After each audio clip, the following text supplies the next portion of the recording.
안녕하세요. 여러분이 보내주신 자료들 오늘도 한번 깊이 들어가 보겠습니다. 네, 안녕하세요. 여러분, 혹시 조선 세종대왕 이전까지 우리나라에 고유한 달력이 없었다는 사실 알고 계셨어요? 아, 네.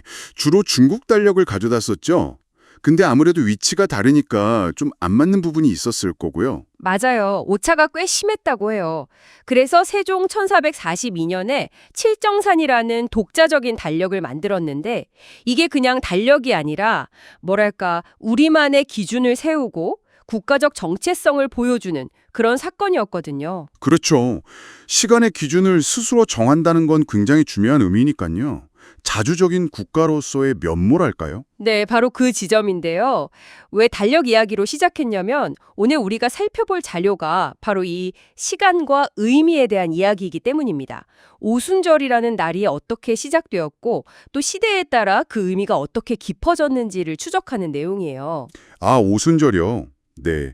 이집트의 시간 개념에서 벗어나서 이스라엘만의 시간 개념이 생기는 과정, 그리고 그 안에서 오순절이 자리 잡는 이야기군요. 네, 고대 이집트 시간 개념부터 이스라엘 민족의 탄생, 그리고 초기 기독교 공동체의 시작까지 이 오순절이라는 날에 담긴 여러 겹의 의미를 한번 따라가 보려고 합니다. 좋습니다.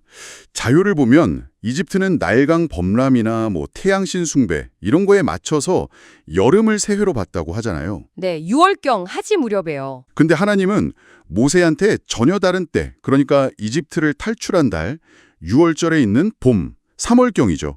이때를 한 해의 첫 달로 삼으라고 명령하세요. 완전히 뒤집어 버린 거네요. 이집트의 기준과는 정반대로요. 그렇죠. 이스라엘에게는 이제 자연현상이 아니라 출애굽, 이 해방의 사건이 시간의 중심, 기준점이 되는 거죠. 여기서 자료가 되게 흥미로운 해석을 하나 제시하는데요. 왜 파라오가 10가지 재앙을 겪으면서도 끝까지 이스라엘 백성을 안 놓아주려고 버텼을까 하는 점이에요.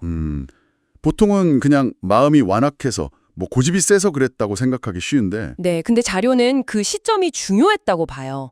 출애굽하려던 때가 바로 3월 이집트의 밀 대추수기였다는 거죠. 그 엄청난 노동력이 빠져나가면 네, 장정만 60만 명이면 당시 핵심 노동력인데 이들이 한꺼번에 나가버리면 국가 경제에 정말 치명타잖아요.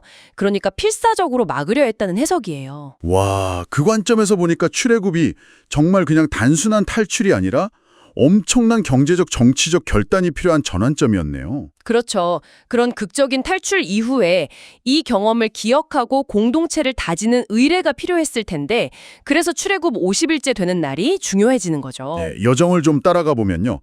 6월절, 그러니까 자기들 달력으로 1월 15일에 탈출을 시작해서 셋째 달 초하루, 그러니까 출애굽하고 한 45일, 46일 정도 지났을 때 시내 광야에 도착하죠. 그리고 3일 동안 몸과 마음을 정결하게 준비한 후에 하나님과 언약을 맺게 되잖아요. 이게 출애굽하고 한 48일, 49일째 정도 되는 날이고요. 네. 그리고 바로 그 다음 날, 정말 딱 50일째 되는 날에 모세가 시내산에서 십계명을 받습니다. 이 50번째 날을 기념하는 게 바로 오순절의 시작이었던 거죠. 아, 그래서 열을 순자를 써서 오순절이군요. 혹은 칠칠절이라고도 하고요. 맞습니다. 7주간의 추수가 끝나는 시점이기도 해서 그렇죠. 그러니까 오순절의 첫 번째 의미는 하나님과 언약을 맺고 율법, 즉 십계명을 받아서 이스라엘이라는 공동체가 공식적으로 탄생한 날, 이걸 기념하는 거였어요. 그런데 이후에 가나안 땅에 정착하면서 의미가 하나 더 추가되죠. 네, 맞아요. 가나안에 들어가서 농사를 짓게 되니까 6월절쯤 시작했던 봄 밀추수를 다 마치고 그 첫 수확물에 대해 감사하는 농경축제의 의미가 더해진 거예요. 우리가 아는 룻기의 배경이 바로 이 추수감사절로서의 오순절이죠. 그렇군요. 그래서 현대 유대인들도 오순절이 되면 회당을 꽃 같은 걸로 신의 산처럼 꾸미고 율법 공부도 하고 또 룻기도 읽는다고 하더라고요. 다윗 왕과도 관련이 있다면서요? 아, 네. 전승에 따르면 다윗 왕이 오순절에 태어나고 또 같은 날 죽었다고 해서 그를 기리는 의미도 있다고 해요. 율법 수요와 추수감사, 그리고 다윗 왕 기념까지 여러 의미가 겹쳐 있는 거죠. 그런데 이 오순절이 신약 시대로 넘어오면서 또 한 번 아주 결정적으로 새로운 의미를 입게 되잖아요. 사도행전 2장을 보면요. 네, 바로 성령 강림 사건이죠. 유대인들이 오순절을 지키려고 예루살렘에 모였을 때 예수님의 제자들이 모여서 기도하는데 갑자기 성령이 임하는 이 부분이 구약의 신해산 사건과 굉장히 유사하면서도 다르다고 자료는 강조하는데요. 맞아요. 구약에서는 하나님이 불과 구름, 천둥 이런 가시적인 현상 속에서 시내산에 임재하셨잖아요. 그런데 신약의 오순절에는 성령이 마치 강한 바람소리나 불의 혀처럼 갈라지는 형상으로 각 사람에게 임했다는 거예요. 신해산 강림의 재현 같기도 하고 동시에 뭔가 좀 더 개인적이고 내면적인 차원으로 변화한 느낌인데요. 정확합니다. 이게 그냥 우연이 아니라 시내산 언약의 완성이자 새로운 시대, 즉 교회의 시작을 알리는 상징적인 사건으로 해석되는 거죠. 구약의 율법 수여라는 그 첫 의미가 있었기 때문에 이 성령 강림 사건이 더 깊은 의미를 갖게 되는 거고요. 의미의 초점이 이동한 거네요.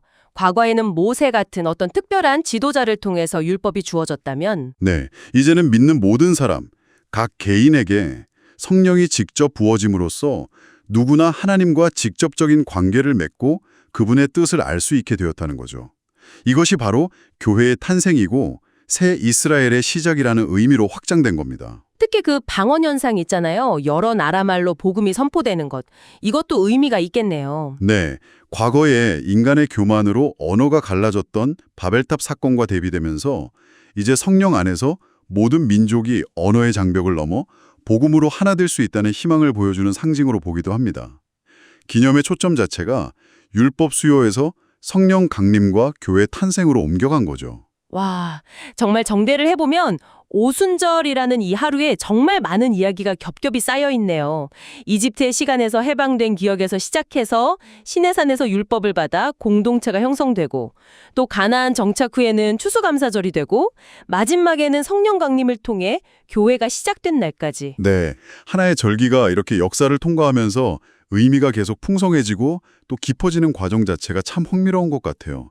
단순히 과거의 기록이 아니라 오늘날에도 계속해서 우리에게 말을 거는 살아있는 전통이 될 수 있다는 걸 보여주는 거죠. 그러게요. 과거의 사건이 그냥 박제된 게 아니라 계속해서 새로운 의미를 덧입고 살아 숨쉬는 느낌입니다. 마지막으로 이런 질문을 던져보면서 마무리하면 어떨까 싶어요.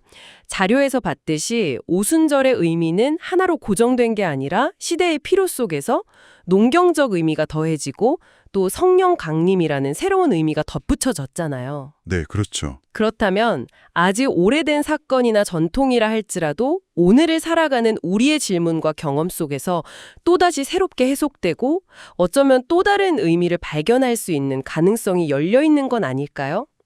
여러분에게 이 오순절의 이야기는 어떤 새로운 생각을 던져주시는지 궁금합니다.